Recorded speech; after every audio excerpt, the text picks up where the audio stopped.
오늘은 스승의 주일입니다. 여러분 태어나서 여러분은 학생이었던 시절이 있고 이제 나이가 먹어서 이제 스승의 위치에 와 있는데요. 이 세상에 있는 모든 사람들의 유일하신 스승이 계십니다. 바로 예수를 믿으면 우리 안에 와 계시는 성령이십니다. 40년 전 성령을 제가 받고 나서 성령이 보혜사로서 나의 스승이 될 뿐만 아니라 모든 인류의 스승이 되신다는 거 성경에서 제가 확인하고 체험적으로 그거를 경험한 이후로 이날까지 제가 성령을 스승으로 삼고 살고 있습니다. 여러분은 어떠시나요? 여러분 성령으로 스승을 삼고 평생을 함께 하실 때 여러분의 영생의 놀라운 축복뿐만 아니라 삶에 있어서 말할 수 없는 지혜와 하나님의 주시는 축복과 건강과 정말 주님이 기뻐하시는 삶을 살 수 있으리라 믿습니다. 오늘은 지난 시간에 이어서 어떻게 옛사람을 벗고 새사람을 입을 것인가에 대해서 말씀을 드리려고 합니다. 나란 자가 있습니다. 나가. 그러면 내가 있게 되면 이 나에게 어렸을 때부터 만들어진 나의 옛사람이 있습니다. 옛사람이. 근데 예수를 믿고 나서부터 나의 새사람이 만들어지고 있습니다. 그러니까 나는 항상 옛사람 편에서 살 것인가 또는 나는 새사람 편에 살 것인가를 선택을 해야 되는데 실은요. 우리가 습관적으로 옛사람과 사는 것이 버릇이 돼 있어요. 그러니까 아무 생각이 없으면 나는 옛사람으로 사는 거예요. 그런데 성령께서 여러분에게 이제 재촉을 하게 되면 그때서 정신을 바짝 차리고 옛사람을 벗어버리고 새사람으로 사는 거예요. 근데 이제 나는 죽고 내 안에 주님이 사신다 그 이야기가 뭐냐면 나란 사람이 자살한다는 뜻이 아니에요. 내 옛사람이 못 바뀌고 이제는 예수님이 주인이 되시기 때문에 나는 새 사람으로 산다 그런 뜻입니다. 그래서 여러분이 혼돈하시면 안 돼요. 성경에서 나 그러니까 실은 나가 세 개가 있는 겁니다. 영혼 몸의 주체로서 나가 있고 나에게 있어서 죄를 짓게 하는 소프트웨어, 악한 소프트웨어가 있는데 그게 나의 옛사람이에요. 그리고 나를 신앙생활을 하게 하고 선하게 만드는 소프트웨어가 있는데 새 사람이에요. 나의. 그러니까 나라고 하는 이 주체가 나의 새 사람과 연결이 돼서 그렇게 살게 되면 여러분은 신령한 자가 되는 거고 여전히 옛사람을 따라서 살게 되면 나중에 여러분은 멸망의 길로도 갈 수가 있는 것입니다. 내가 있는데 말입니다. 나의 옛사람을 입어버리면 악한 생각이 결국은 떠오르게 되고 악한 말을 하게 되고 악한 행동을 따라서 사람이 살게 되는 겁니다. 하지만 내가 나의 새 사람을 따라 살게 되면 선한 생각을 하게 됩니다. 선한 말을 하게 되고 그리고 주님의 뜻에 따라서 선한 행동을 하게 돼 있어요. 여러분 인생을 딱 보면 여러분이 정도의 차이는 있어도 어떤 때는 옛사람으로 살았다가 어떤 사람은 새사람으로 살았다가 이게 여러분 번갈아 사시죠? 그러면 옛사람으로 산 이후에는요 회개하셔야 돼요. 그래야만 여러분 옛사람이 강화되지 않는 거거든요. 옛사람이 벗어지게 되는 거예요. 그리고 여러분이 주님의 말씀을 사모하게 될 때 새사람으로 살게 되고 새사람이 여러분 강화되는 겁니다. 자, 그리스도인의 신앙생활은 건 이제 아시겠죠? 어떻게 하면 옛사람을 벗어버리고 새사람으로 사느냐 이게 관건입니다. 그래서 오늘은 육신적인 생각이나 말을 벗어버리고 영적인 생각과 그 영적인 말을 할 수 있는 것에 대해서 말씀을 드리려고 합니다. 그러니까 지난 시간에는 내가 옛사람을 벗고 새사람을 입는 데에서 1단계를 이야기했죠. 그건 다름 아니라 내가 고질적으로 졌던 수많은 죄들을 완전히 벗어버리고 이제 의로운 행동을 할 것인가 그거에 대해서 이야기를 했잖아요. 핵심이 뭡니까? 죄와 사망의 법에서 이제 해방되어서 생명의 영의 법으로 살아야 그게 가능한 거예요. 여러분의 영과 마음 속에 주님의 계명이 새겨져야만 여러분이 죄에서 해방돼서 영의 법으로 살게 되고 선한 일을 할 수가 있는 겁니다. 이제 그렇다면 내 안에서 끊임없이 올라오는 이 악한 생각과 그리고 악한 말을 어떻게 내가 이제 버리고 선한 생각과 선한 말을 할 것인가, 거기에 대해서 여러분 말씀드리려고 합니다. 그 해결책은 더러운 마음과 악한 양심과 거짓된 믿음에서요, 이제 깨끗한 마음, 선한 양심, 진실한 믿음으로 바꿔져야만 그게 가능합니다. 골로새서 3장 7절 8절 오늘 읽은 말씀인데 한번 같이 읽을까요? 같이 읽겠습니다. 시작. 너희도 전에는 그 가운데 살 때에는 그 가운데서 행하였으나 이제는 너희가 이 모든 것을 벗어버리라. 곧 분함과 노여움과 악의와 비방과 너희 입에 부끄러운 말이라.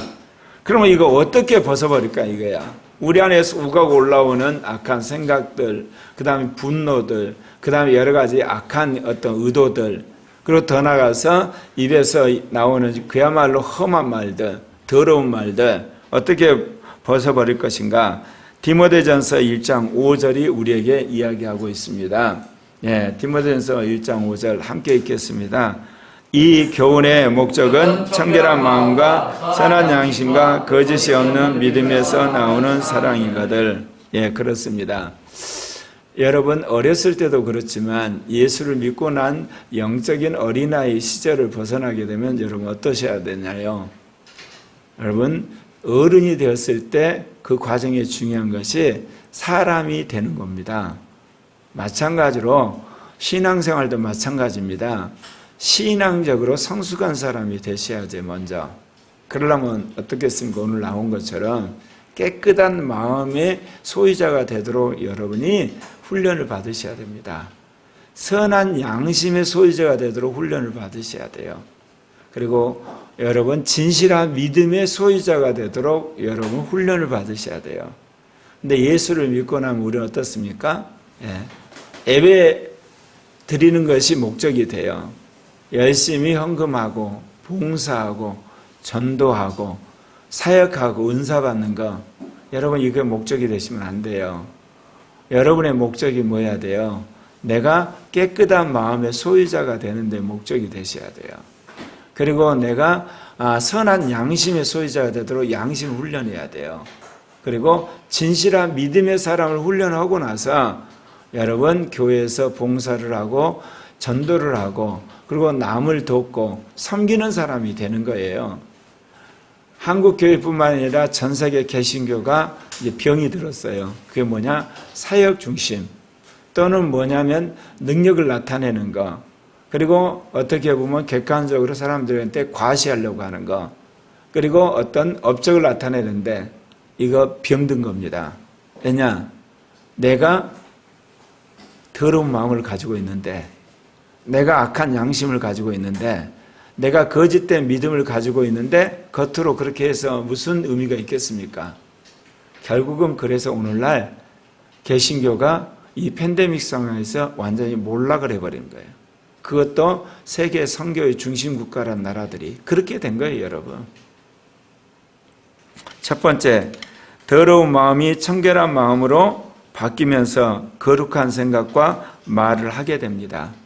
그러니까 여러분이 내가 이제 오늘부터 깨끗한 말, 선한 말, 아름다운 말, 거룩한 말, 정말 은혜로운 말을 해야 되다 결심을 한다고 해서 되는 게 아니에요.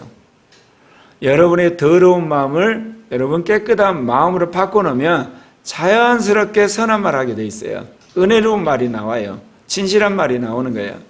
그러니까 우리는 더러운 마음을 깨끗한 마음으로 만들 생각은 않고 뭐예요? 내가 깨끗한 말하고 진실한 말하고 이제부터 말 조심해야 되겠다. 그런 식의 훈련만 받은 거예요. 바탕을 바꿔야 되는 겁니다. 예. 그래서 로마서 1장 21절에서 왜 우리가 이렇게 더러운 마음의 소유자가 됐는가? 그 이유를 말합니다. 그것은 뭐냐? 하나님을 알지만 하나님을 영화롭게도 아니하고 감사치도 아니하고 그럼으로써 우리의 마음이 미련해지고 우둔해지는 거예요. 우상 숭배를 하게 되면 우리 마음이 더럽혀집니다. 여러분, 그거 우상 숭배가 우리가 흔히 들으면 나무나 풀이나 집이란 그 우상 숭배를 하든지, 아니면 돈독이 올라서 돈을 우상으로 섬기든지, 아니면 권력이 우상이 되든지, 사람이 우상이 되면요, 그 우상 뒤에는 악한 영의 조종을 받아서 여러분의 마음이 더러워집니다. 그렇기 때문에 그런 사람한테서는 여러분 선한 말이 나오기가 힘들어요. 은혜로운 말이 나오기가 힘들고, 또 로마서 1장 24절처럼 육신으로부터 올라오는 이 정욕, 그 정욕대로 살다 보면 마음이 더러워져요. 그러면 그 더러운 마음에 누가 역사를 하냐? 악한 영이 역사를 해요. 그렇기 때문에 꾹꾹 참다가 결국은 악한 말이 나오고 더러운 말이 나오게 돼 있어요. 이거는 시간 문제고 상황의 문제일 뿐이에요. 이해관계가 없을 때는 안 나오죠. 그때는 참 부드럽고 선한 것처럼 나오지만 결국 결정적 순간에 그게 나온다, 그 이야기입니다. 또 어떻습니까? 호세아 4장 11절에 한번 이 구절 짧으니까 읽을까요? 시작. 음행과, 호세아 4장 11절. 예, 그렇습니까? 음행과 묵은 포도주와 새 포도주의 마음을 뺏기니라. 결국 음란한 짓을 자꾸 하게 되고, 그리고 이렇게 먹는 것을 자꾸 좋아하잖아요. 그리고 술에 취하게 되면 마음이 여러분 빼앗겨서 마음이 더러워져요. 예, 마음이 더러워지기 때문에 그 더러운 마음에서 여러분 험한 말이 나오고 험한 생각이 떠오르는 건 당연한 겁니다. 그래서 예수님이 하신 이야기가 있습니다. 마태복음 5장 28절에 나는 너희에게 이르노니 여자를 보고 음욕을 품은 자마다 마음이 이미 간음하였느니라. 왜 주님이 이야기를 하셨을까요? 구약에서는 간음한 행위를 해야만 간음이라 그랬는데, 사실은 간음이라는 이 행위는 마음속에서 수없이 간음이란 생각을 한 거예요. 그게 실행에 옮긴 거예요. 그게 이제 험하게 음란한 말로 나오고 음란한 행동으로 나오는 거예요. 여러분, 그것을 꼭 아셔야 돼요. 왜 율법 교육을 하게 되면 실패하느냐? 율법 교육이라는 건 행위를 하기 때문에 그 사람 마음속에 일어나는 것을 몰라요. 그렇기 때문에 그 마음 안에서 그 악한 생각, 더러운 생각이 잉태돼 가지고 이제 성인이 되면 자기 스스로 이제 행동한다고 했을 때 그게 다 드러나는 겁니다. 그래서 이 마음이 깨끗해지고 마음이 진실해져야 되는 것 아니겠습니까?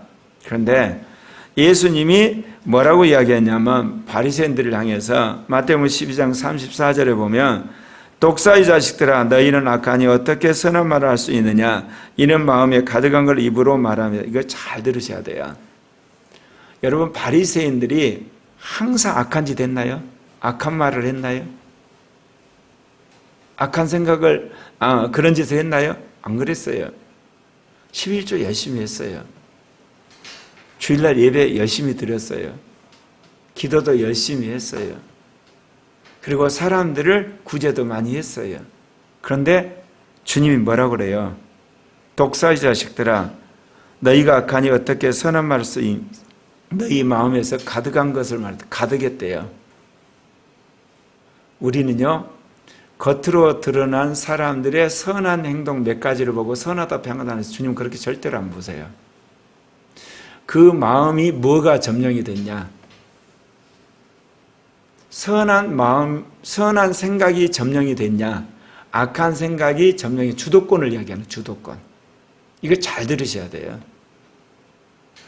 내 마음의 주도권을 선한 것이 쥐었냐? 하나님의 영이 쥐고 있냐?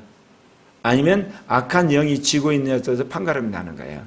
그런데 우리는 어떻게 해요? 선한 일을 많이 했냐? 악한 일을 많이 했냐? 그래서 더하기 빼기 해가지고 선한 일을 많이 하면 선한 사람, 악한 일을 많이 하면 악한 사람, 그렇게 보시죠? 주님 절대로 그렇게 안 보세요. 내 마음의 주도권이 선한 것에 붙잡혀 있으면 선한 자라고, 악한 것에 붙으면 악한 자가 돼요. 왜냐? 때가 되면 그것이 본색이 드러나서 밖으로 드러나게 돼요. 그래서 마태복음 15장 18절 19절에 나오는 말씀, 예, 같이 읽으면서 시작. 입에서 나오는 것들은 마음에서 나오나니 이것이야말로 사람을 더럽게 하느니라. 마음에서 나오는 것은 악한 생각과 살인과 간음과 음란과 도적과 거짓 증거와 해방이니. 주일날 와서 예배 드린 게 중요한 게 아니죠. 여러분이 주일날 무슨 마음을 먹고 있느냐가 중요하죠. 그러니까 예배당에 와서도 여러분 마음이 악한 생각을 하고 헛생각을 하고 더러운 생각을 하면 그 예배 드린 거 아니에요. 바리새인이 되어가는 겁니다. 그런데 상황이 여의치 못해가지고 직장에 가야 되기 때문에 아파서 또는 정말 중요한 일 때문에 예배에 못 나오지만 그 마음 안에서 어때요? 주님의 말씀을 사모하고 예배를 사모하는 사람은 그 마음이 어때요? 그 순간 계속해서 깨끗함을 받고 세척이 되겠죠? 그런 사람이 하나님 기뻐하는 사람이 되는 거예요. 그래서 여러분이 예수를 믿고 난 후에 성령을 받으신 이후에 여러분이 해야 할 일이 뭔지 아십니까? 행위가 아니에요. 말 이전에 여러분의 마음을 늘 살피는 거예요. 네. 여러분의 양심을 늘 살피셔야 되고, 그리고 여러분의 믿음이 진실한가를 검증하셔야 돼요. 그래야 사람 바뀌는 겁니다.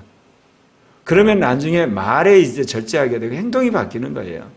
근데 세상은 그러지 않죠. 당장 행위 갖고 판단해요. 업적 갖고 판단하고, 말 갖고 판단하고, 그 사람이 지금까지 지나온 것 갖고 판단을 해버리니까 우리가 똑같이 세상 사람의 논리에 휘말려서 그렇게 살면 평생 여러분 신앙 잘하지 않습니다. 여러분 평생 이 죄를 끊어버릴 수가 없어요. 속으시면 안 돼요. 여러분 성령이 여러분 몸에 임재하시나요? 그런 건 인생에 있어서 몇 번 안 돼요. 그러나 예수를 믿으면 성령은 여러분 마음 안에 평생 계세요. 마음에 성령이 떠났다. 그 사람은 적그리스도인이에요. 멸망의 자식이 되는 거예요. 그건 배교자가 되는 거예요. 여러분 안에 계신 성령이 얼마나 슬퍼하겠습니까? 여러분 더러운 생각할 때 성령이 그대로 있을 것 같습니까? 슬퍼하세요. 침묵을 하시는 거예요. 악한 말을 할 때 성령이 안에서 얼마나 여러분을 보면서 안타까워하시겠습니까? 자, 그런데 이제 두 번째로 더러운 마음도 회개하고 예수의 피와 말씀을 받아들이게 될 때 깨끗한 마음으로 됩니다. 여러분 마음을 깨끗게 하는데 제일 중요한 것은 더러워졌잖아요. 예수의 피로 씻으셔야 돼요. 거기서 끝나시면 안 돼요. 이제 말씀을 받아들이셔야 돼요. 진리의 말씀, 은혜로운 말씀, 거룩한 말씀, 선한 말씀, 능력의 말씀, 권세의 말씀, 약속의 말씀을 여러분 자꾸 먹으셔야 돼요. 그래서 여러분 안에 있는 뭐예요? 이 더러운 영 안에 들어있는 더러운 지식들, 악한 지식들, 그런 것들이 이제 한마디로 쫓겨나야 돼. 이게 벗는 겁니다. 그래서 에스겔서 36장 26절에 우리 힘으로 할 수 없으니까 하나님이 성령을 보내서 이 작업을 시작하셨어요. 같이 읽으십시다. 또 새 영을 너희 속에 두고 새 마음을 너에게 주되 너희 육신에서 굳은 마음을 제하고 부드러운 마음을 줄 것이며. 성령이 오셔서 이 일을 시작하시는 거예요. 새 영 주고 새 마음 주고 딱딱한 마음을 부드러운 마음으로 만들고 악한 마음을 선한 마음으로 바꾸러 가시는 거예요. 그러면 여기에 여러분이 늘 관심을 갖고 여기에 순종을 하셔야 되는 거 아니겠습니까? 저절로 되는 건 없어요. 저절로 된다는 이야기는 뭐예요? 저절로 악한 생각을 하고 있는 거예요. 저절로 악령을 불러들이고 있고 저절로 여러분은 뭐냐? 육신의 정욕에 따라 살고 있어요. 저절로. 여러분 보트놀이 아시죠? 노를 앉으면 어떠나요? 배가 하류로 그냥 흘러가요. 그렇게 되는 거예요, 여러분. 그런 것처럼 이 죄악된 세상에서 여러분 저절로 악해져 가는 거예요. 저절로 여러분 더러워져 가고. 그렇기 때문에 여러분이 깨어서 성령의 인도하심을 따라서 여러분의 영을 여러분 깨끗게 하고 여러분의 마음을 여러분 깨끗게 하는데 힘쓰는 여러분 되시기를 바랍니다. 그럴 때 이제 성령이 우리 안에서 무슨 일을 하시느냐? 여기 예레미야 4장 14절 뭐라고 나오죠? 시작.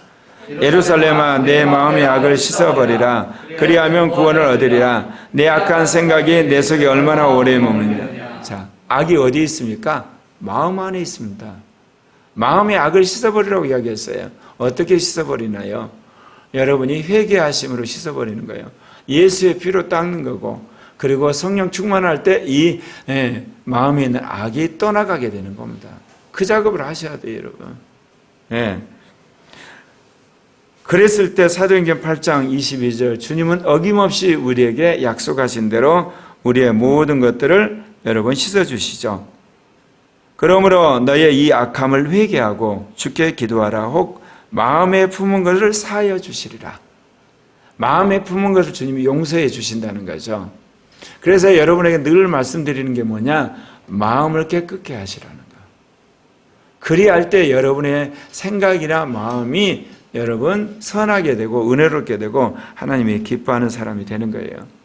그래서 예수를 믿게 되면 이제 예수를 믿는 사람들 안에는 성령이 오셔서 그 모든 마음들을 깨끗게 하기 때문에 우리가 하나 될 수가 있는 거예요. 그런데 왜 여러분 예수를 믿었는데 목회자와 성도가, 그리고 예수 믿는 남편과 아내와 예수 믿는 부모와 자식이 하나 안 되나요? 마음을 깨끗게 안 하시는 거예요. 예수를 믿기는 믿어요. 근데 그거는 간판으로 달고 다니고 마음은 온갖 악한 생각으로 가득 차 있는 거예요. 예, 시기하는 거, 음란하는 거, 정욕하는 거, 거짓말하는 거, 우상 숭배하는 거, 그리고 남 훔치는 거, 분노하는 거, 미워하는 생각이 가득 차 있으면요, 마음이 하나 될 리가 없죠. 여러분 생활하면서 이거 싸우셔야 되는 거 아닙니까? 어떻게 성령 받은 교회, 영을 따라 살아가는 우리 교회가 여러분 다니는 어린아이들 물론이고 청소년, 청년, 장년이까지 그 마음 안에 그렇게 악을 쌓고 여러분 사는데 마음이 편하시던가요? 안 그러시나요? 여러분 삶에 기쁨이 생기나요? 삶에서 즐거움이 생기나요? 안 생기시죠? 생기질 수가 없어요, 여러분. 꾸역꾸역 직장 가고 꾸역꾸역 여러분 공부하고, 그리고 살림하고, 그리고 여러분 공부하고 학업을 하고 누구 만나서 목회하고 그러시면 안 되는 거예요, 이거. 그러고 나서 주일날 예배드리러 오셔서 여러분이 뭐가 변하시겠습니까? 여러분 안에 있는 마음에 이 더러운 거, 악한 거 여러분 청소하는데 여러분 열심을 내는 여러분 되시기를 바랍니다. 디모데후서 2장 22절, 또한 너가 청년의 정욕을 피하고 주를 깨끗한 마음으로 부른 자들과 함께 의와 믿음과 사랑과 화평을. 여러분 왜 교회 옵니까? 마음이 깨끗한 사람과 교제하려고, 성령 받은 사람과 교제하려고, 그리고 믿음이 있는 사람들의 말을 들으려고, 믿음 안에 살아가는 사람들을 통해서 도전을 받으려고 교회 오는 거예요, 여러분. 예. 사실 여러분 오늘날 같은 팬데믹 이후에 여러분 앉아서 들어도 되죠. 그런데 여러분 여러분의 주관적 생각에 듣는 거기 때문에 좀처럼 여러분의 믿음이 안 자라요. 그런데 여러분 교회 와서 단 몇 분이라도 어떤 사람과 이야기할 때 그 말이 여러분한테 확 와닿으면서 여러분이 가진 고정관념이 확 깨져버리는 거예요. 그때 여러분 마음이 깨끗해지는 거예요, 여러분. 또 신앙생활 하는 사람들 간증을 딱 들을 때, 아 나도 그랬댔어. 아 그런데 그렇게 놀랍게 변하다. 아 변화돼, 그게 변화가 가능한 거구나. 자기는 절대로 불가능하다고 했는데 그거를 깨뜨리고 변화된 사람 이야기를 들으면서 자기 있는 생각이 와그르 깨지면서 그 마음이 깨끗해지고 새로워진다, 그 이야기입니다. 그래서 여러분 죄를 지은 사람들과 같이 어울리면 안 돼요. 특별히 같이 식사하고 같이 어울려 다니게 되면 알게 모르게 여러분 그것이 여러분에게 영향을 미쳐서 여러분 마음을 더럽혀요. 그러면 세상 사람과 사업하지 말란 이야기냐? 세상 사람들 속에 들어가서 내가 교사인데 교육하지 말란 이야기냐? 아니 세상 사람들 정치하지 말란 이야기야? 아니면 세상 사람들 내가 아나운서인데 가서 하지 말란 게 그게 아니라 여러분이 깨끗해지고, 그리고 나는 죽고 주님이 사는 사람이 될 때는요, 아무리 주변이 더럽고 험한 말을 해도 여러분 그것이 여러분에 들어오지 않아요. 늘 비유하는 말들이 있죠. 더러운 강물에 사는 물고기 안에는 어때요? 깨끗하다고 그랬죠. 왜냐하면 물고기 자체가 그걸 정화하는 능력이 있어서 그래요. 그러니까 여러분도 주위에서 험한 말하고 더러운 말하고 악한 말을 해도 여러분이 그거를 정화할 수 있는 능력이 생겼을 때 비로소 그런 사람들과 같이 정치에도 관계없고 사업에도 관계없고 심지어 그들과 더불어서 무슨 토론을 한다든지 함께 해도 영향을 받지 않아요. 예. 제가 요즘에 이제 주위에 있는 사람들하고 반동성이 운동하다 보면 그 하는 분들이 화가 나가지고 욕을 하거든요. 근데 제가 변했는가 봐요. 예전에 사람들이 욕을 많이 한다는 걸 몰랐거든요. 근데 지금은요, 욕하면, 욕하는 것이 다 들려요. 예전에 안 들렸어요. 그 말은 뭐예요? 예전에 나도 욕했다는 거야. 나도 욕했기 때문에 네가 욕한 거랑 내가 욕한 거랑 똑같으니까 구별이 안 되는데 지금은요, 한마디만 해도 다 들려요. 또 욕하는구나. 또 욕하는구나. 또 욕하네. 목사님도 욕하네. 장로님도 욕하네. 네. 그럼 왜 그러냐? 내 마음이 깨끗해져가지고 욕하는 생각이 사라져버렸구나, 이게. 욕하는 마음이. 그거를 느끼게 된 거예요. 여러분 변화된 거를 주위 사람들 생각할 때 한번 체크해 보십시오. 네. 그래서 여러분, 시편 141편 4절에 그런 이야기 했어요. 내 마음이 악한 일에 기울어 죄악을 행하는 자와 함께 악을 행치 말게 하시고 저희 진술을 먹지 않게 하소서. 그래서 아주 험한 사람, 죄악된 사람들과 같이 여러분 일하거나 싸워보시면 안 돼요. 믿음이 연약할 때는. 그러면 여러분 죄만 잔뜩 짓다가 결국 신앙 잃어버려서 망하게 됩니다.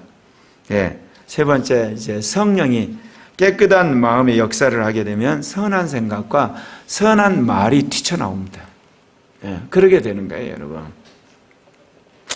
왜 그러냐면 이제 성령이 우리 안에 계시는데 이제 우리의 마음이 깨끗해졌잖아요. 그러면 자꾸 선한 말과 선한 생각이 떠오르게 하는 겁니다. 고린도후서 1장 22절 말씀 함께 같이 읽을까요? 예. 그가 또한 우리에게 인치시고 보증을 우리 마음에 성령을 주셨다. 예.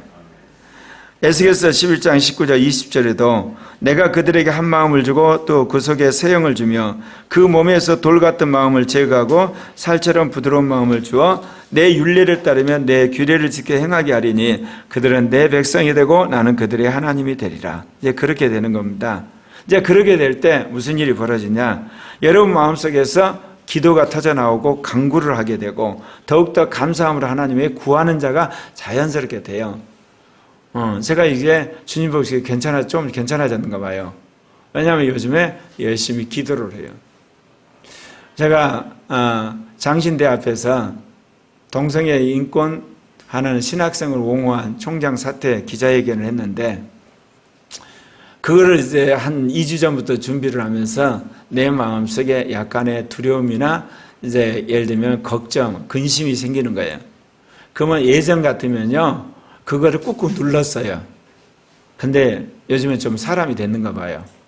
제가 주님 앞에 그거를 올려드렸어요. 주님 나한테 근심이 있는데 내가 걱정이 있는데 염려가 있는데 주님 이것을 주님이 이제 가져가시고 내 안에 평강과 기쁨과 감사가 되게 되려고. 그럼 뭐가 걱정이고 근심이었겠어요? 그 기자회견에 사람들이 와야 되잖아요. 그게 제일 근심인 거야.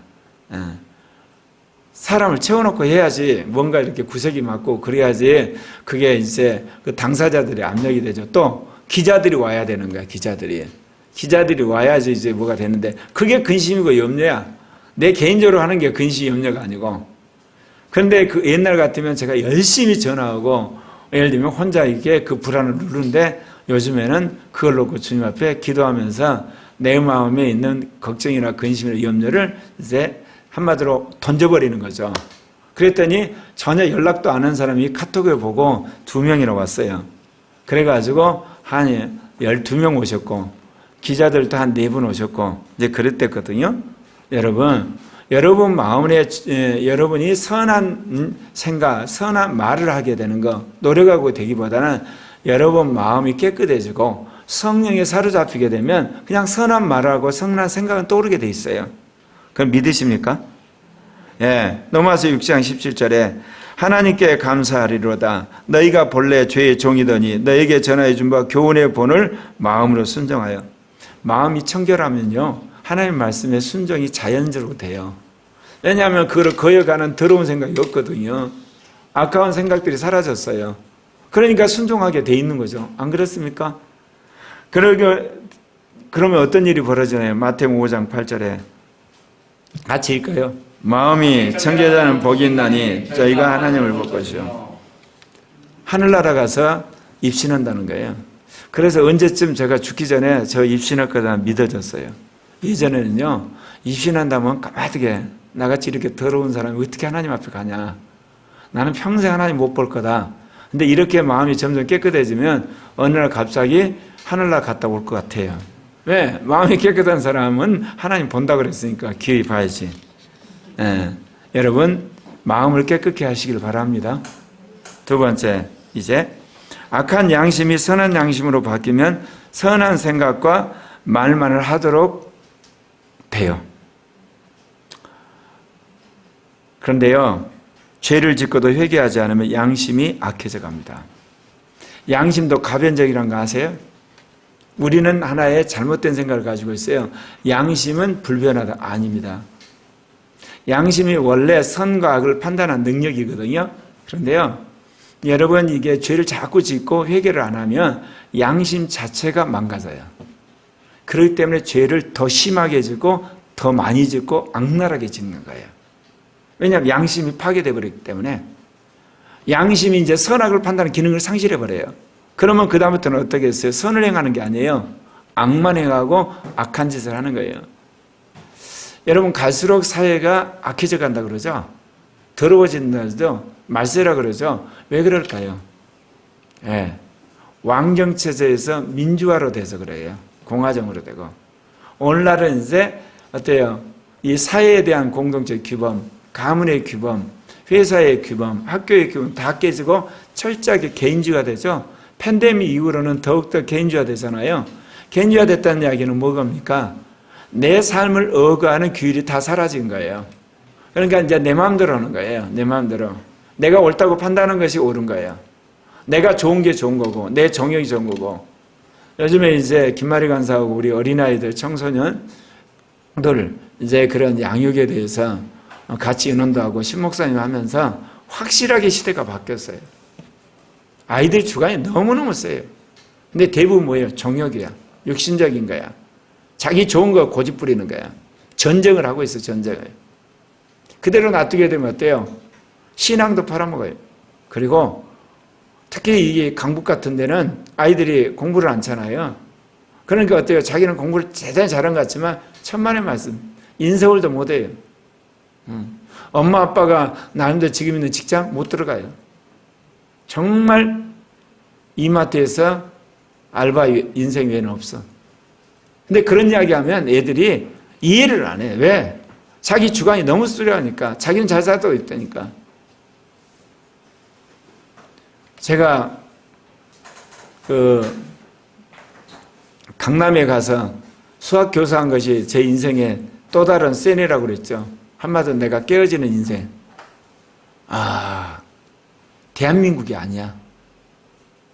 전혀 새로운 세계라는 걸 제가 보고, 아마 제가 강남에 수학 강사 된 다음에 아마 두 아들이 명문대학 갈 수 있었던 거예요.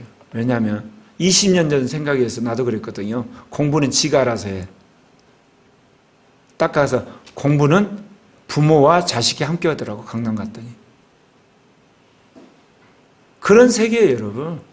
근데 속 모르는 미국의 오바마는 그런 교육이 한국을 빛내게 했다고 그 교육을 받아들인다고 그래서 받아들였잖아. 그래가지고 유명하게 여러분 유튜브 찍어보면 나와요. 할렘가에 모두가 포기한 그 지역에 한국에 와서 영어 선생님을 했던 분이 가가지고 교장인가? 교육감인가 뭐를 했어요. 잘 모르겠는데 하여튼 했어. 교장인가가. 완전히 한국식 교육을 뒤집어 넣어가지고 한국식 예절 교육도 시키고 그 한국식의 예를 들면 공부 방법도 도입하고 또 한국식의 서로 이게 공동체 훈련도 시켜가지고 명문 고등학교로 변한 학교 있어요. 사례 보세요. 우리는 한국 교육이 썩었다고 망했다고 이거 개혁해야 된다는데 미국 사람들은 그건 받아들여가지고 완전히 할렘과 그냥 문제학교가 인력 스타트업에 올라가지고 명문대학이 되어버렸어요. 아니 명문고등학교가. 왜 그랬을까요? 서양 사람들이 가지고 있는 그야말로 개인적인 주체성, 그 다음에 책임적인 그런 가치관에다가 한국적인 공동체 의식과 치열한 그야말로 자기 주도 학습을 딱 접목을 시키니까 기가 막히게 훌륭한 학교가 된 거예요. 그러면 한국은요, 거꾸로 서양에서 만든 서양의 가치관을 받아들여야 돼. 그게 뭐냐? 자기 인생을 자기가 책임지는, 윤리적으로 자기가 책임지는 훈련시켜야 돼요. 네, 한국에 있는 이 어린아이들, 청소년은 고집만 세요. 육신적이 돼요. 그러면서 뭐냐? 내 마음대로 하겠대, 내 마음대로. 그러니까 악해가는 거예요. 점점 이게 타락해 가고, 그건 남 탓하고. 서양 사람들은 남 탓 안 해요. 개인주의만큼 자기 책임이에요. 부모 탓하고, 선생님 탓하고, 자기 학벌 탓하고, 지역 탓하고. 그러니까 한국 교육이 나빠져 가는 거거든요. 그래서, 무슨 이야기 하다 이런 이야기 합니까? 악을 자꾸 행하게 되면 양심이 마비돼요. 그러면 악한 짓을 하면서도 천연스럽게 그걸 하죠. 그렇게 된 거예요. 지금 문재인 정권, 이 주사파 정권이 저렇게 왜 그런 줄 아세요? 군사 조건을 막는 선한 일 외에는 나머지는 다 악한 짓만 했거든, 뒤에서. 그 악이 쌓여가지고 여러분 보시기에 말도 안 되는 짓을 버젓이 장관이 하고 차관이 하고 그러잖아요, 여기. 그런데도 불구하고 자기들은 옳다고 그러는데 국민 보기에는 국민을 학을 떼는 거예요. 왜 그래요? 그 뒤에서 온갖 악한 짓을 했거든요. 그걸 내가 알기 때문에 이들은 때가 되면 국민 앞에 드러나게 되면 국민이 기겁을 할 거라고 그랬어요. 우리도 마찬가지예요. 사람 보기에 선한 일을 하고 뒤에서 악한 짓을 계속하게 되면요, 양심이 마비돼서 그게 드러나요. 그래서 부모로서 자녀 교육할 때 제가 여러분 늘 이야기합니다. 사생활 이야기 안 하는 자녀 문제 있어요. 100% 문제 있는 거야. 왜냐? 이거 이야기하면 부모한테 야단 맞을 거 알고 말 않거든요. 야단 맞더라도 해야 되는 거예요. 그 아이는 올바른 길을 가요. 더 이상 죄를 쌓지를 않잖아요. 말을 해가지고 회개를 해버리기 때문에. 말을 안 한다는 이야기는 자기가 죄 짓고 자기가 스스로 회개할 리가 없어요. 계속 죄를 짓고 가는 거예요. 그래서 제가 요즘에 개인주의적인 이 문화 속에서 자녀 교육의 비법, 자녀가 자기 사생활을 토로하고 솔직하게 다 털어놓은 거, 그리고 그 다음 뭐예요? 죄 졌으면 회개시키는 거. 털어놓고 회개하는 무슨 소용이 있어요? 그거 똑같은 거예요, 여러분. 더 뻔뻔해지는 거예요, 여러분. 왜? 내가 말했잖아. 회개를 안 하면 말했으니까 이제 면죄부 받았잖아요. 그럼 더 뻔뻔해진 거예요. 그러니까 자기가 그 말을 했으면 자기가 회개하고, 그 교육이 제일 중요해요. 다른 무엇보다도.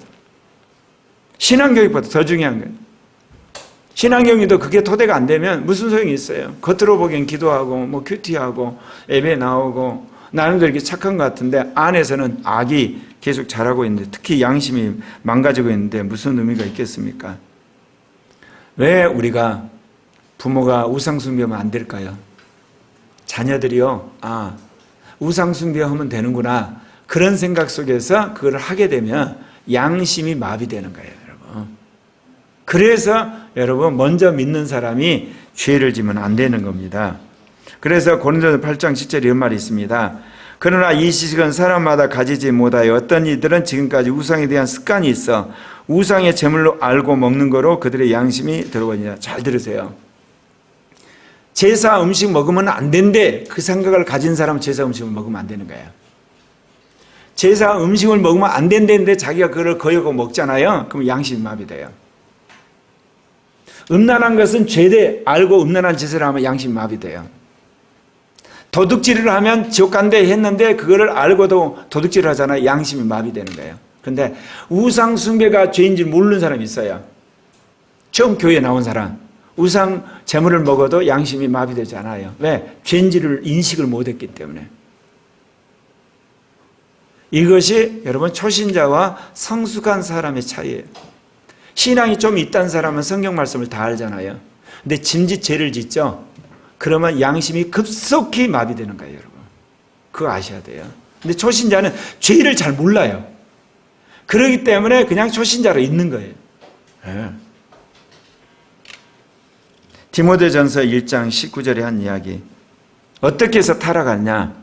타락할 때는 꼭 먼저 일어난 일이 있어요. 양심 마비부터 일어나요. 자, 읽겠습니다. 시작. 믿음과 착한 양심을 가지라. 어떤 이들이 이 양심을 버렸고 믿음에 관하여 파산했어요. 예. 먼저 양심이 마비돼요. 그 다음에 믿음에 파산이 되는 거예요.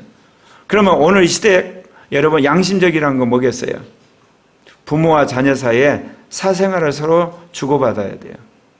부모도 마찬가지예요. 부모는 은큼하게 사생활 다 감춰놓고 자식한테만 다 이야기하지 말고 부모도 고백할 정도로 깨끗하셔야 돼요. 안 그러면 회개하시고. 두 번째, 악한 양심도 회개하고 예수의 피로 씻고 선한 말씀을 먹으면 선한 양심으로 바뀌어져요. 이 바뀌어지는 게 중요한 거예요. 선한 양심이. 히브리서 9장 14절 같이 읽겠습니다. 시작. 하물며 영원하신 영을 통하여 흠없는 자기를 하나님께 드린 그리스도의 피가 살아계신 하나님을 섬기는 데 있어서 죽은 행실로부터 우리의 양심을 얼마나 깨끗하게 하겠느냐. 예수의 피가 우리의 양심을 깨끗하게 만들면서 선한 양심으로 바꾸는 거예요. 제가 왜 이렇게 변했겠어요? 회개를 열심히 하고 예수의 피로 내 양심을 씻어서 그렇게 되는 것이요. 예. 시편 16편 7절 8절에 보면 나를 훈계하신 여호와를 송축할자다. 밤마다 내 양심이 나를 교훈하도다. 내가 여호와를 항상 내 앞에 모시며 그가 나의 오른쪽에 계심으로 내가 흔들리자. 항상 성경 말씀으로 여러분 양심을 훈계하셔야 돼요. 성경 말씀에 양심이 찔리면 즉각적으로 여러분 회개하고 예수의 피로 씻어야만 양심이 선하게 바짝바짝 빛나는 거예요. 그리하와 세 번째, 성령이 선한 양심에서 선한 생각과 말이 나올 수 있도록 하시는 겁니다. 로마서 9장 1절에 사도 바울이 이런 이야기 했어요. 내 양심이 성령 안에서 나로 더불어 증거한단 말을 해요. 성경에서 늘 이야기할 때가 하는 이야기가 있어요. 양심이 성령과 더불어서 말한다. 그러니까 예수를 믿기 전에 그 사람에 의해서 성령의 역할을 한 게 뭐예요? 양심이에요. 양심이 이건 선해야 악해, 이건 죄야 의야, 이거는 기쁜 일이야, 이거는 슬픈 일이야. 양심이 그걸 고백하거든요.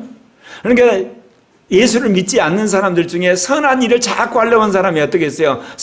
양심이 바짝바짝 빛내요. 그러니까 어느 날 예수 믿으세요. 당신은 죄인입니다. 죄를 지은 당신은 그대로 가면 영원한 멸망이고 영원한 지옥 갑니다. 그럴 때 양심의 찔림을 받아서 회개가 터지는 거예요, 여러분. 그래서 예수를 믿게 되는 거예요. 그래서 여러분 전도를 할 때 어떤 사람 전도해야 될까요? 양심적으로 살려고 발버둥 친 사람. 발버둥 친 사람이 중요한 거예요. 이런 사람이 전도의 1순위예요. 양심적으로 산다고 자기에 충만한 사람은 절대로 전도하시면 안 돼요. 잘못하면 여러분 주먹 맞아요. 니나 잘 살아 때려버려요. 왜? 자기가 양심적으로 산다는 건 미명하에서 자기 의가 충만한 사람은 절대로 예수 안 믿어요. 그런 사람은 저기 병원에 입원 좀 하셔가지고 오락가락 하셔야지 회개를 하는 거예요. 예. 자기 의가 제일 무섭고요. 그 다음 뭐냐? 죄의 양심이 마비된 게 그 다음 무서운 거예요. 그래서 베드로전서 3장 16절 같이 읽읍시다. 시작. 선한 양심을 가져라. 이는 그리스도 안에 있는 너희의 선행을 욕하는 자로 그 비관에 부끄러움을 당하게 하려 함이라. 선한 양심을 행함으로 선한 일을 행하게 되면 수많은 사람들이 비난할 때 그들이 도리어 창피하도록 하시라 그 이야기입니다. 사도행전 23장 1절에 사도 바울이 그런 이야기예요. 예수님 만나서 완전히 거듭나기 전에 뭐라고 이야기하냐? 내가 범사에 오늘날까지 선한 양심을 따라 하나님을 섬겼다. 수많은 사람들이요, 사도 바울이 예수 믿는 사람 잡아 죽이고 핍박하고 감옥에 쳐넣었다는 이야기만 해요. 율법의 대왕이었다. 그래서 비난만 하지 사도 바울이 율법 치하에서 어떻게 살았는가를 이야기 안 해요. 율법적인 삶을 살았지만 사도 바울은 양심에 따라서 선한 양심에 따라 최선을 다하려고 노력했기 때문에 다메섹에서 주님을 만난 거예요, 여러분. 그래서 결국은 두 가지가 있죠. 율법적으로 사는데도 불구하고 나중에 예수를 잘 믿는 사람이 있어요. 율법적으로 사는 것 때문에 완전히 믿음을 잃어버리고 바리새인이 되는 사람이 있어요. 어떤 사람? 율법을 통해서 양심을 반짝반짝 선하게 만든 사람은요, 주님 앞에 돌아와요. 그리고 예수를 믿고 나서도 그 사람은 신앙생활을 잘해요. 왜냐하면 양심이 선해 있기 때문에 티끌만한 죄도 회개하고 예수의 피를 의지하거든요. 근데 율법적으로 사는데 어때요? 남한테 보이려고 그러면서 끊임없이 마음으로 악한 생각을 하는 사람, 양심이 마비된 인간은요, 예수를 믿어도 골치 아파요. 예수를 믿고 나서도 계속 속여요. 예수를 믿고 나서도 계속해서 어때요? 겉으로는 그럴싸한데 안에서는 악한 생활 계속하거든요. 그게 안 바뀌는 거예요, 여러분. 그래서 하나님이 율법을 주신 거예요. 율법을 통해서 뭐를 하라고요? 선한 양심을 유지하게끔 하신 거예요. 그래서 예수를 믿게 하신 거예요. 난 그래서 저희 부모를 감사해요. 저희 부모님이 아주 이렇게 착한 사람은 아니어도 저희 아버지가 참 선하게 살려고 노력하신 분이거든. 할머니도 그러고. 그러다 보니까 선하게 살지는 못했지만 선하게 살려고 발부둥치다가 결국은 주님한테 붙들려 여기까지 온 것 같아요. 네. 로마서 2장 15절 같이 읽읍시다. 시작. 이런 이들은 그들의 양심이 증거가 되어 그 생각들이 서로 송사하거나 혹은 변명함으로써 그들의 마음에 새긴 율법의 행위를 나타내. 언제요? 심판 때. 양심이 결국 그 마음에 새긴 모든 법들을 다 토해내가지고 죄진 걸 고발하게 된다는 거예요, 여러분. 양심은 인간에게 새겨진 파수꾼이에요. 근데 그 양심이 마비되면 순간적으로 선악을 판단하는 기능이 상실되면서 악한 말과 악한 생각들이 물밀듯이 일어나는 거예요. 아무쪼록 여러분 선한 양심의 소유자가 되도록 예수의 피로 늘 씻으시고 주님의 말씀 안에서 선한 지식으로 가득 차는 여러분 되시길 바랍니다. 시간이 됐지만 세 번째예요. 거짓된 믿음. 그 믿음이 진실한 믿음으로 되어갈 때 우리가 믿음의 생각과 일을 하게 되는 겁니다. 자, 여러분 성경에 기가 막히게 거짓된 믿음이란 말이 있어요. 첫 번째, 거짓을 반복하게 되면 거짓된 믿음을 가져요. 자, 거짓된 믿음이 뭐냐? 여러 가지가 있어요. 거짓된 믿음의 종류. 첫째는 믿지도 않으면서 믿는다고 자꾸 사람들 보이려고 믿는 척 하는가. 네. 한마디로 회개도 안 하면서 회개한 척 하는가. 예수님이 무리를 거는 거 믿어지도 않는데 믿는다고 거짓말하는 거. 이게 뭐냐? 거짓된 믿음. 안 믿어진데 믿는 척하는 거예요. 이게 거짓말이에요. 또 하나는 뭐냐? 남의 물건을 훔쳐왔어요. 그러고 나 안 훔쳐겠다고 실제로 이제 거짓말하는 거. 예, 그러면 이게 거짓된 믿음이 만들기 시작해. 거짓 영이 들어와서 순간적으로 어려울 때는 거짓말하게끔 만들기 시작해요. 그러다 보면 이 사람이 거짓된 믿음이 되는 거예요. 또 하나, 디모데 1장 6절부터 7절, 이게 굉장히 중요한 거예요. 같이 읽겠습니다. 시작. 사람들이 이에서 벗어나 헛된 일에 빠져 율법의 선생이 되려 하나 자기가 말하는 것이나 자기가 확증하는 것을 깨닫지 못하.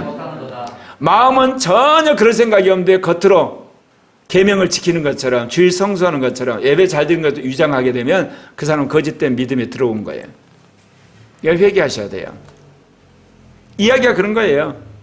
자기가 살지도 않으면서 믿지도 않으면서 율법 가지고 가르치려고 하는 사람. 오늘날 신학교 교수들 그런 사람 참 많아. 요즘에는 이제 젊은이계 목회자들도 그런 사람들 많고 참 불쌍해. 여러분 마음부터 깨끗하게 해야 되고 양심이 깨끗해야 되고 그 다음에 진실한 믿음이어야 돼요. 안 믿어지면 안 믿어진다고 주님한테 고백하세요. 주님, 성경에서는 주님 무리를 걸었다는데 나는 안 믿어져요. 제가 험한 이야기 할까요? 내 대급박을 깨뜨려서라도 믿어지게 좀 해주세요. 나는 왜 안 믿어지나요? 그러면 주님이 긍휼히 여기세요. 아니 예수님은 내 믿음이 더 구원했다 했는데 이 쉽게 말해서 그 안진병에 일어났다는데 나 안 믿어진다. 이거 솔직히 이거부터 시작하셔야 되는 거거든요, 여러분. 그러면 주님이 어느 날 믿어지는 사건이 터져요. 근데 오늘날 어떠냐요? 자기가 신학교 교수야, 자기가 목사야, 장로야, 권사야. 그게 안 믿어진다 말하면 얼마나 창피하겠어요. 그러니까 믿는 척한다니까. 이러면 거짓 믿음이 들어오는 거예요. 거짓 믿음.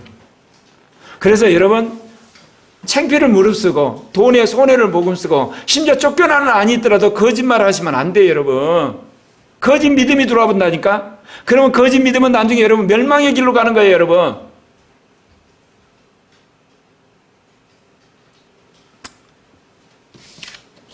교회가 잘못 가르쳐서 그래요. 왜? 사역을 강조하고 행위를 강조하고 실적을 강조하고 겉으로 보이는 걸 강조하니까 교회는 모든 사람이 덩들어서 잘 보이려고만 해.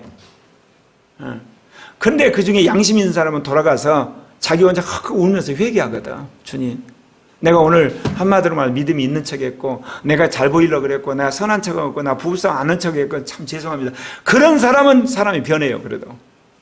근데 그런 것이 없는 사람은 점점 뻔뻔해지기 시작한 거야. 제발 그런 크리스찬 되지 마세요. 그리고 또 하나, 부활을 안 믿는 사람, 볼 것도 없이 거짓 믿음이야. 그는 크리스찬 아니에요, 여러분. 고린도 15장 17절에 그리스도께서 다시 사신 것이 없으면 너희 믿음도 헛되고 너희가 여전히 죄 가운데. 여러분, 부활을 안 믿는 사람, 그건 거짓 믿음이야. 예수님의 십자가 그리고 예수님의 부활을 안 믿는다, 이건 이유 불문하고 그건 크리스찬 아니에요, 여러분. 아무리 교회를 다니고 장로냐 집사냐 신학교 교수라도. 근데 오늘날 버젓이 그걸 가르치는 신학교 교수들과 목사들이 얼마나 많은지 몰라. 서구로파 갔는데 우리나라도 점점 많아지기 시작해. 그럼 뭐부터 시작해야 돼요?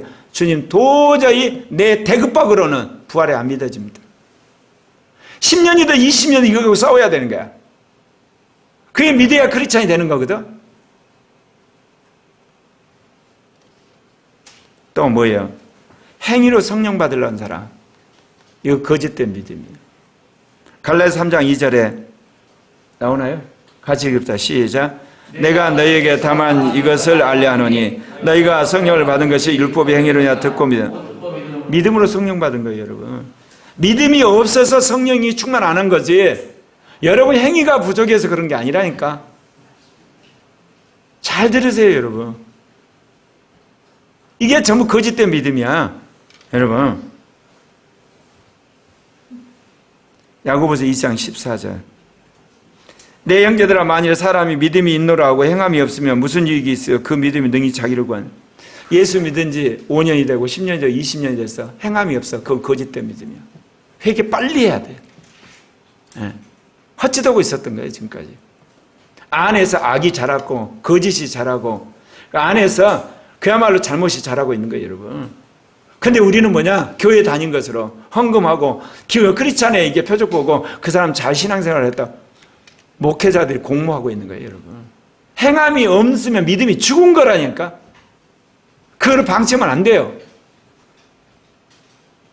그런 이야기 자꾸 하니까 우리 교회를 떠나가 버리더라고. 참 불쌍한 사람들이야. 자기는 믿음이 있다고 그런 거지.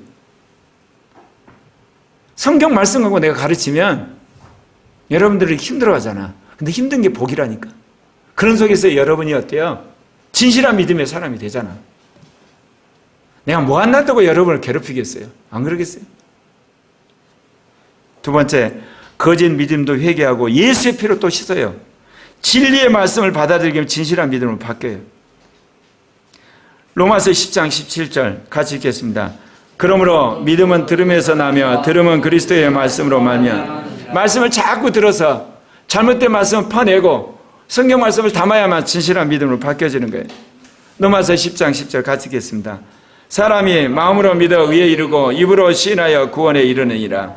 자, 마음으로 여러분 믿고 입으로 자꾸 시인해야 돼. 단 여기서 어때요? 거꾸로는 아니야.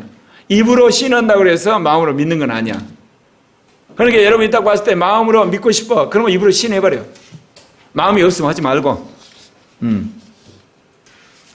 여러분, 믿음으로 구원받고 믿음으로 여러분 하나님의 은혜를 받았어요.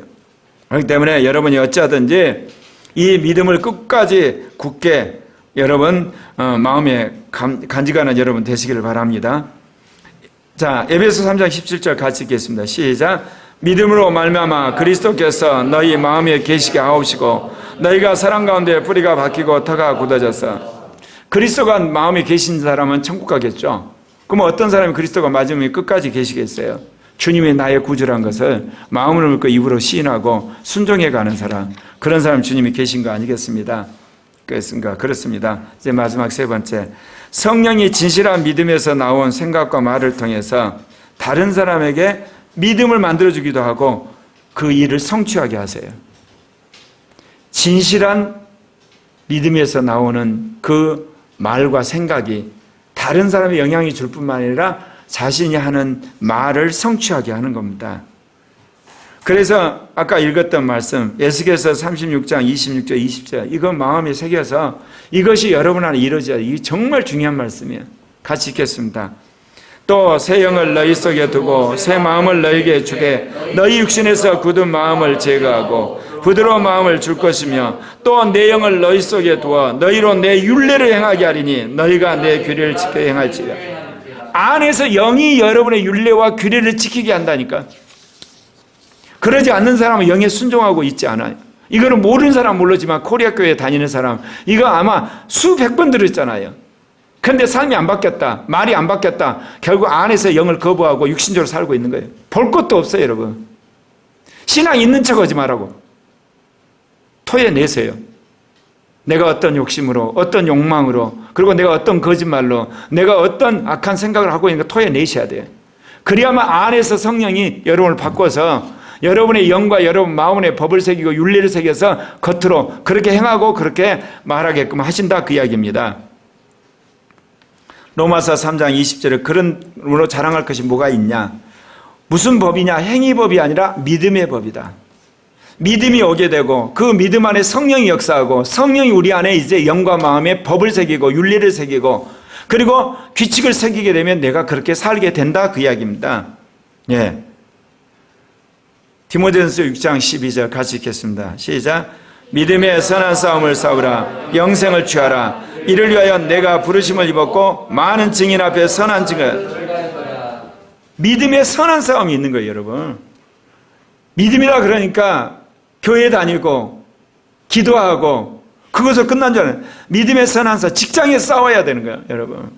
남들이 험한 말을 할 때 같이 여러분 동조해서 상사 욕하는데 동참하면 안 되는 거예요. 제가 대통령 비판하니까 여러분도 덩달아 대통령 비판하시면 안 돼. 대통령이 뭐를 잘못한지 알고 나서 그 비판을 하셔야 되는 거야. 덩달아서 여러분 비판하게 되면 여러분 뭐 어떤 사람이 되는 거예요. 여기에 나오는 것처럼. 믿음의 선한 싸움이 아니라 불신앙이 악한 싸움을 하는 거예요. 비판도 여러분 찔이 달라. 무슨 죄인지를 알고 그래서 비판을 하셔야 되는 거야. 덩달아서 그냥. 믿음의 선한 싸움. 공부를 할 때도 그래요. 믿음의 선한 싸움이 뭐야? 공부했다 쓸데없어. 그 생각이 들어가면 그 생각으로 싸워야 되는 거야. 왜? 그 생각이 자기를 망하게 하잖아. 그리고 뭐예요? 열심히 공부했는데 시험에 망쳤어. 그러면 어때? 공부해봤자 필요 없어. 그 생각으로 싸워야 되는 거야. 자기가 공부하는 방법이 잘못됐잖아. 공부하는 방법을 고쳐야 되잖아. 그게 믿음의 선한 싸움이야. 사업을 했는데 예를 들면 사업을 망했어. 그럼 어때요? 문재인이 잘못했다면서 갑자기 이제 사업이 문재인으로 가면 안 돼. 경제정책을 잘못한 비판은 좋은데 그런 속에서 동종업종에서 성공한 사람이 있거든. 그럼 어떻게 설명할 거예요, 그럼? 우리가 항상 믿음의 선한 싸움을 하기보다는 불신앙의 악한 싸움을 해요, 악한 싸움은.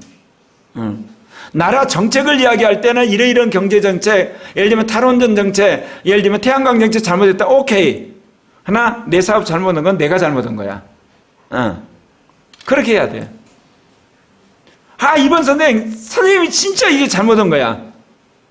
시험 말도 안 되는 데 냈어.